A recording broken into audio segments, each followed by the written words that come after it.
বিশ্ব রাজনীতির দাবার ছকে নতুন এক চাল খেলল জার্মানি ও ফ্রান্স। বহু বছর ধরে ইউরোপের সামরিক শক্তির ভবিষ্যৎ হিসেবে বিবেচিত যে যুদ্ধবিমান প্রকল্পকে ঘিরে বিশাল স্বপ্ন ছিল, সেই প্রকল্প থেকেই এবার সরে আসার ইঙ্গিত দিল দুই দেশ। শত বিলিয়ন ইউরোর এই উচ্চাকাঙ্ক্ষী কর্মসূচি শুধু একটি যুদ্ধবিমান তৈরির পরিকল্পনা ছিল না, বরং এটি ছিল ইউরোপের কৌশলগত স্বাধীনতা ও সামরিক সক্ষমতার প্রতীক।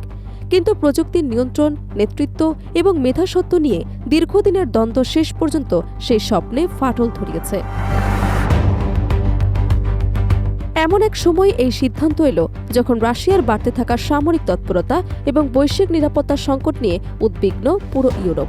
ফলে প্রশ্ন উঠছে, এটি কি শুধুই একটি প্রকল্পের সমাপ্তি, নাকি ইউরোপীয় প্রতিরক্ষার সহযোগিতার ভবিষ্যতের জন্য বড় এক সতর্ক সংকেত?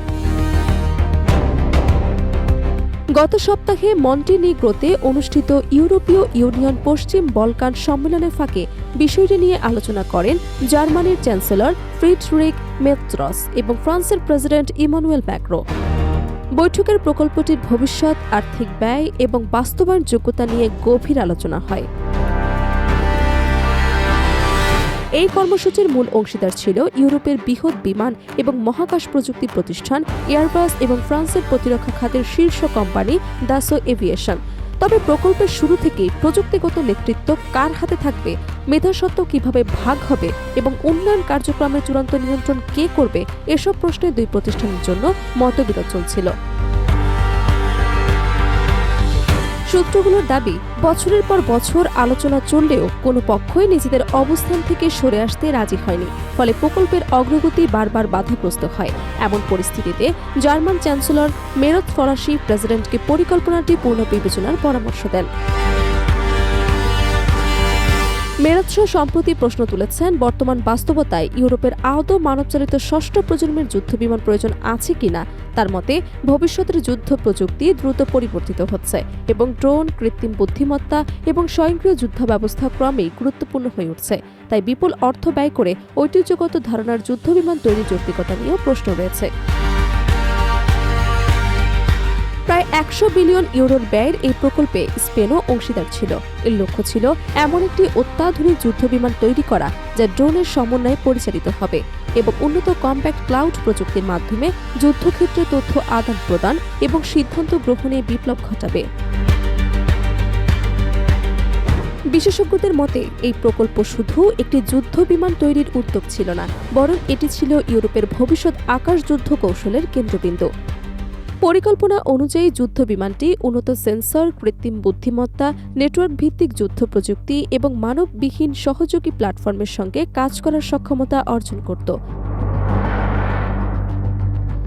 তবে একটি ইউরোপীয় সূত্র জানিয়েছে, মূল যুদ্ধবিমান কর্মসূচি বাতিল বা স্থগিত হলেও ফিউচার কম্প্যাক্ট এয়ার সিস্টেম কর্মসূচির আওতায় কিছু গুরুত্বপূর্ণ প্রযুক্তি উন্নয়নের কাজ চালিয়ে যাওয়ার বিষয়ে আলোচনা অব্যাহত রয়েছে। বিশেষ করে নিরাপদ যোগাযোগ ব্যবস্থা, কম্প্যাক্ট ক্লাউড এবং ড্রোন প্রযুক্তির গবেষণা বন্ধ হচ্ছে না।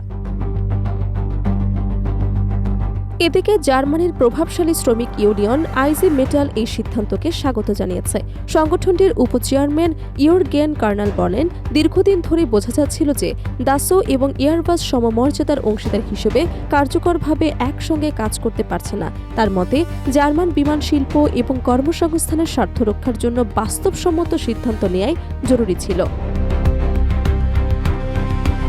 তবে প্রতিরক্ষা বিশ্লেষকদের অনেকে বিষয়টি ইউরোপীয় সহযোগিতার জন্য বড় ধাক্কা হিসেবে দেখছেন। তাদের মতে, রাশিয়ার সামরিক হুমকি বাড়ার পাশাপাশি যুক্তরাষ্ট্র ইউরোপীয় দেশগুলোকে নিজেদের প্রতিরক্ষা সক্ষমতা বৃদ্ধির জন্য চাপ দিচ্ছে। এমন সময় এই প্রকল্পের ভেঙে পড়া ইউরোপের কৌশলগত ঐক্য নিয়ে নতুন প্রশ্ন তৈরি করবে। উল্লেখ্য, 2017 সালে ফরাসি প্রেসিডেন্ট ইমানুয়েল ম্যাক্রো এবং তৎকালীন জার্মান চ্যান্সেলর অ্যাঙ্গেলা ম্যার্কেল যৌথভাবে এই কর্মসূচির সূচনা করেছিলেন।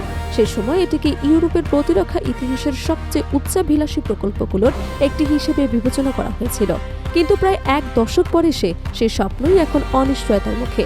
আর তাই প্রশ্ন জাগছে, ইউরোপ কি ভবিষ্যতে নিরাপত্তা চ্যালেঞ্জ মোকাবিলায় আরও বিভক্ত হয়ে পড়ছে, নাকি নতুন কোনো পথের সন্ধান করছে?